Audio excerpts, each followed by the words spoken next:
Hello friends, मैं Amit Kaushan, Jupiter study abroad consultant Chandigarh से। जैसा मैंने बताया था, बहुत सारे लोग अभी भी आके पूछते हैं। ऑस्ट्रेलिया के बारे में बात कर रहा हूँ कि जी लेवल 1 की यूनिवर्सिटी में अप्लाई करना है, ग्रुप ऑफ 8 में करना है, लेवल 2 में नहीं करना है। तो मैं बोल रहा था कि अब ये चीज़ें जो हैं उतनी महत्वपूर्ण शायद नहीं रही हैं, because of the new migration policy है। जो नया लॉ आ रहा है, नया ईसोस एक्ट जो है पास होने जा रहा है ऑस्ट्रेलिया में। तो आज एक अपडेट आई है।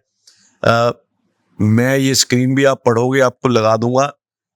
The department of home affairs सितंबर 2024। आपको ये पता होगा कि मार्च और सितंबर साल में 2 बार यूनिवर्सिटीज के और कंट्रीज के जो एविडेंस लेवल है, जिनको हम AL1, AL2, एक्चुअली EL है, ये AL नहीं है, it is evidence level.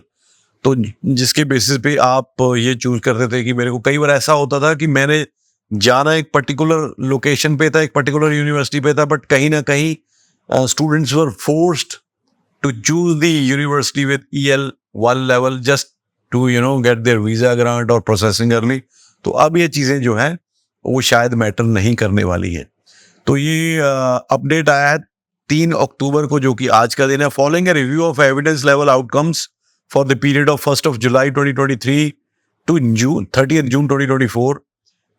On 25th September, the Minister for Home Affairs, the Honorable Tony Burke, MP, decided to pause the country and education provider evidence level.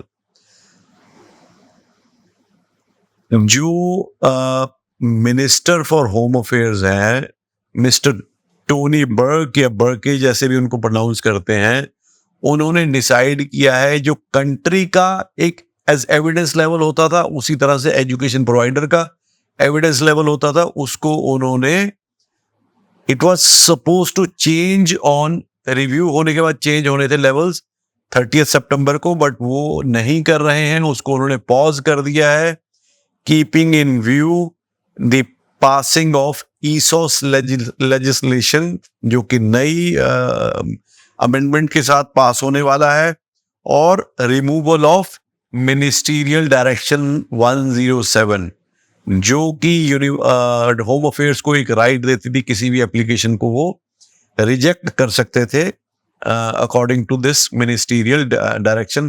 Plus ये ministerial direction और क्या कहती थी, ये कहती थी कि अगर एविडेंस लेवल जिसका हाई है, यानी कि A है, उसको जल्दी प्रोसेस करना है। अगर एविडेंस लेवल 2 है तो उसको देर से करना है, 3 है तो उसको और देर से करना है, irrespective of the quality of profile of the student. तो वो चीजें जो है अब नहीं हैं, उनको पॉज कर दिया है। और आने वाले टाइम में ये चीजें, जैसे ही ये ईसोस एक्ट जो नया वाला है ये पास हो जाएगा, ये जो मिनिस्ट्रियल डायरेक्शन ये रिमूव हो जाएगी और एविडेंस लेवल का कोई भी महत्व नहीं रहेगा। तो ये एक लेटेस्ट अपडेट थी। मैं वीडियोस में बोलता था, हो सकता है कुछ लोग मेरे को ट्रस्ट भी करते होंगे कि ये बोल रहा है तो ठीक ही बोल रहा होगा, बट अब इसका डॉक्यूमेंट्री एविडेंस भी आ गया है। तो जो ये दिमाग में लेवल 1, लेवल 2 या ये फितूर था just to obtain visa, I am not saying कि लेवल 1 की यूनिवर्सिटी है उसमें आप जाओ ना, नो।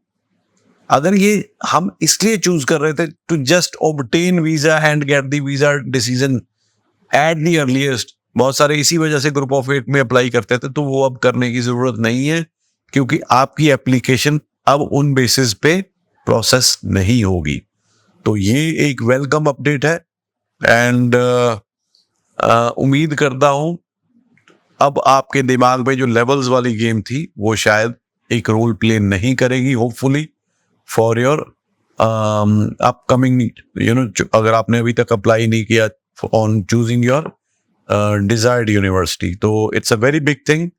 आई होप दैट आप इसको शेयर जरूर करिएगा, ताकि लोगों को, जो बहुत सारे ऐसे लोग हैं जो इसी वजह से बेवकूफ बना के उनको मिसगाइड कर रहे हैं, तो वो अब और ना हो।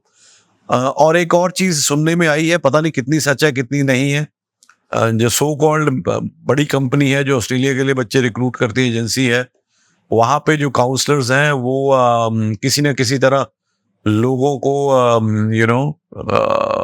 ऑफर्स प्रोवाइड कर रही है, और बहुत सारी ऐसी चीजें हो रही हैं जो कि एथिकली नहीं होना चाहिए। मेरे पास कोई इसका एविडेंस नहीं है, दिस इज जस्ट एक सुनी सुनाई बात है, I have not named any company, but वही क्या है ना कि बहुत सारी चीजें जो बाहर से देखने में ठीक लगती हैं शायद उनमें उतना भी जिसे कहते हैं कि क्वालिटी नहीं होती। तो anyways that is not the subject of the video. The subject is evidence level, जो EL level of countries and education providers थे उनको, उनकी असेसमेंट को, यानी कि उनके जो अभी चेंज होना था उसको पॉज कर दिया गया है।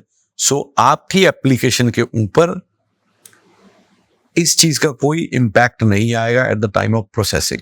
तो अगर आपने लेवल 2 में भी फाइल लगाई हुई है तो आपको घबराने की जरूरत नहीं है कि ये मेरी यूनिवर्सिटी ये थी, मेरा वीजा आएगा नहीं आएगा, शायद पहले आएगा। सभी के उसी पेस पे आ रहे हैं। जो वीजा डिसीजन है, प्रोसेसिंग है, वो उसके लिए सिर्फ एक ही उन्होंने इस टाइम पे बेस है कि कब फाइल लॉन्च हुई।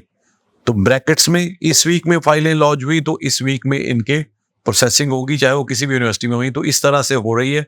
आपने बहुत सारे ऐसे स्टूडेंट होंगे देखने वाले जिन्होंने ग्रुप ऑफ 8 में भी अप्लाई किया हुआ और then they are waiting for their visas for more than 60 days. So that itself tells you that there is no classification और जिसे कहते हैं कि उस तरह से कोई भी उन्होंने चीज़ों को अकॉर्डिंग टू द लेवल्स नहीं किया हुआ है प्रोसेस करने के लिए।